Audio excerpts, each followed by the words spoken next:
Sa pangalawang pagkakataon nga mga mamis ay nandito kami ni Daddy sa Green Hills hindi para bumili ng cellphone kung hindi para mag-deliver ng mga pulboron.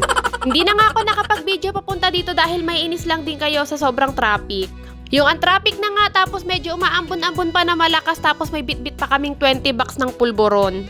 Pero kahit nga magdi-deliver lang kami ng pulboron, dapat ay pak na pak pa din ang aking eyelash extension, pulang-pula ang aking mga labi at nakalabas ang aking cleavage. Charot! Eto nga't naglalakad na kami ni Daddy sa loob ng mall at pagkatapos sumakay na kami ng escalator pababa dahil hinahanap namin yung lagusan papunta sa Encantadia. Pagbaba nga namin ng escalator, ang sabi ko nga dito sa kasama kong opa ay pa-hotspot muna ako dahil nga kailangan ko munang i-chat yung nag-order neto para sabihin sa kanya nandito na kami sa Green Hills. Buti na nga lang kahit medyo busy tong aking opa ay sinamahan pa rin niya ako mag-deliver dito. Pero dahil paputok na nga yung pantog ng kasama kong opa, ito nga't nag-CR muna kami. Pero syempre hindi ako nag-CR, nag-selfie-selfie lang ako dito sa salamin dahil napakaganda nga at napakabango na CR nila. Nung natapos na nga akong umaura-aura doon sa salamin sa CR mga mamis, ito nga't lumabas na ako dahil yung opa ay nag-aantay na pala doon sa labas kanina pa. Nag-enjoy kasi ako sa CR, parang ayoko na lumabas dahil sobrang bango, mas mabango pa sa bahay namin. At dahil hindi nga masyadong kabisado ng kasama ko kung saan ba yung lagusan papuntang Encantadia, ito nga't nagtanong na kami sa guard. Pagkatapos nga namin magtanong sa guard ay nakita namin tong malaking Christmas tree kaya naman nagpicture-picture muna kami dito ni Daddy para inggitin si Athena pag uwi namin. Charot! Ang ganda kasi ng malaking Christmas tree nila tapos green na green pa, sumakto sa favorite color ko pa. Kaka-picture nga namin, nakalimutan na namin kung saan ba yung turo kanina nung guard na una naming pinagtanungan kaya ito't nagtanong ulit tong kasama ko.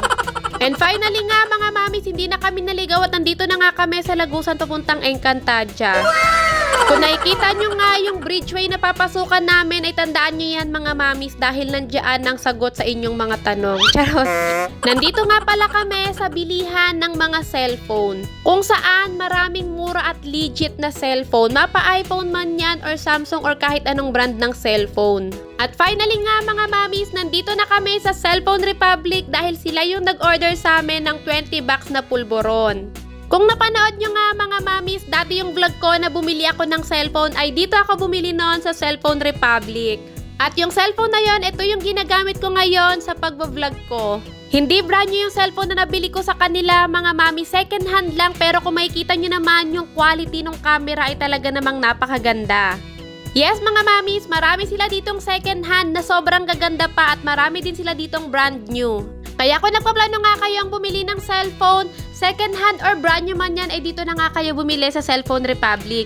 Meron nga din silang Facebook page, i-search nyo lang yung Cellphone Republic at makikita nyo na yung kanilang page na ito din mismo. Yung kanilang profile pic sa kanilang FB page. At kung hindi nyo naman kaya magpunta mismo sa kanilang store dito sa Green Hills ay pwedeng-pwede nga kayo mag-chat sa kanilang Facebook page. At kung sakali nga meron kayong gustong bili na cellphone ay pwedeng-pwede nila yun i-deliver sa inyo COD mga mamis or cash on delivery para nga iwas budol or iwas scam. Naiabot na nga namin yung order nilang pulboron at kung nakikita nyo nga meron pa silang pamasko sa akin. I-unbox ko nga yan mga mamis pero bago yan kailangan muna namin kumain ng kasama kong opa dahil nagugutom na kami at hindi pa kami kumakain. Ito na nga namin pala naisipang kumain sa Food Panda. Ay mali pala mga mamis, Panda Express pala to, hindi Food Panda.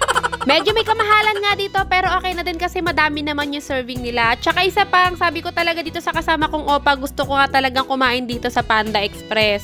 Kung nakikita nyo naman, sa fried rice pa lang ay pang-2 tao na agad. Sa ulam naman, pang-3 tao na agad. Kaya okay lang kung medyo may kamahalan to, medyo sulit din naman.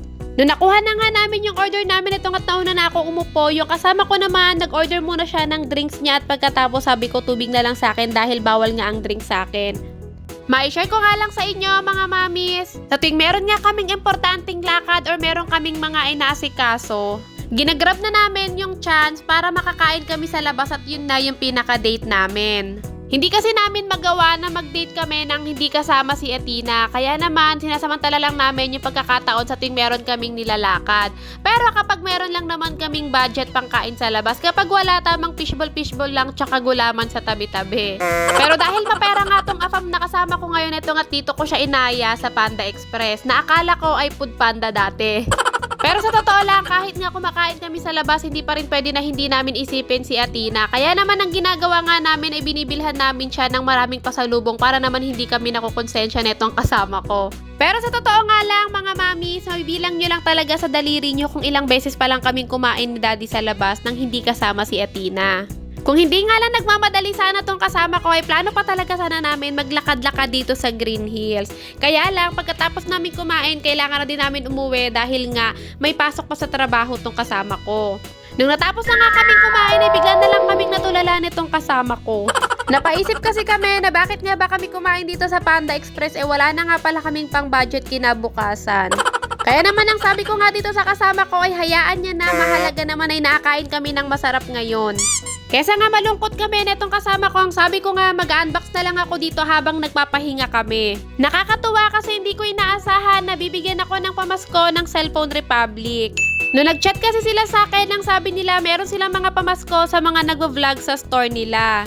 Alam niyo ba mga mamis, hindi ko talaga sinabi sa kanila na nagvo-vlog ako dahil hindi rin naman talaga kasi ako sikat na vlogger. Nung time na nag-inquire ako sa page nila, ang ginagamit ko talagang pang chat sa kanila nun ay yung personal account ko at ayokong gamitin yung page ko. Ayoko kasing ipaalam sa kanila no na nagvo-vlog ako kasi nga nahihiya ako dahil hindi naman ako sikat. At kahit sa ibang page talaga mga mami, sa tuwing ako merong gustong bilhin, hindi ko talaga ginagamit yung aking FB page. Ang ginagamit ko talaga yung personal account ko at doon ako nakikipag-communicate sa kanila. Eto nga't nabuksan ko na yung pamasko o regalong na ibigay nila sa akin and sobrang natuwa talaga ako at hindi lang ako, pati na rin yung kasama ko. Nung mga nakaraang buwan kasi gusto talagang bumili neto ni Daddy pero hindi niya maipasok sa budget niya. At alam niyo naman kami mga mamis, kung hindi naman talaga kailangan na kailangan at kung meron naman talagang iba pang solusyon na pwede namin gamitin ay hindi talaga namin binibili agad pag alam namin na medyo may kamahalan. Masyado nga ako tuwang-tuwa dito pero sa totoo lang hindi ko pa talaga alam kung paano gamitin to. Kung hindi nga ako nagkakamali, alam ko ang tawag dito ay gimbal. At ang alam ko, ito talaga yung ginagamit ng mga vlogger.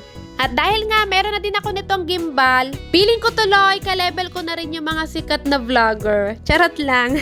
Pakiramdam ko nga ay naiinggit yung kasama ko dahil siya talaga yung may pangarap bumili nito pero ako yung nagkaroon. Pero sabi ko nga sa kanya wag siya mag-alala kasi pahihiramin ko naman siya. O di naman kaya ay pwede ko naman ibenta sa kanya tapos ako na lang yung pahiramin niya pag kailangan ko. Salamat nga ulit sa Cellphone Republic sa binigay niyo sa akin na pamasko. Nung natapos na nga ako mag-unboxing at nakapagpahinga na din kami ng opa kong kasama, ito nga't naglalakad na kami palabas. Naglalakad na kami papuntang parking dahil kailangan na namin umuwi dahil matatraffic na naman kami ng grabe-grabe nito. Kung nakikita nyo nga, hawak ko pa yung gift wrap dahil natatakot kaming itapon itong kasama ko kasi baka mamaya hanapan kami ng resibo ng hawak niya. Hanggang dito na nga lang mga mamis, belated Merry Christmas and advance Happy New Year!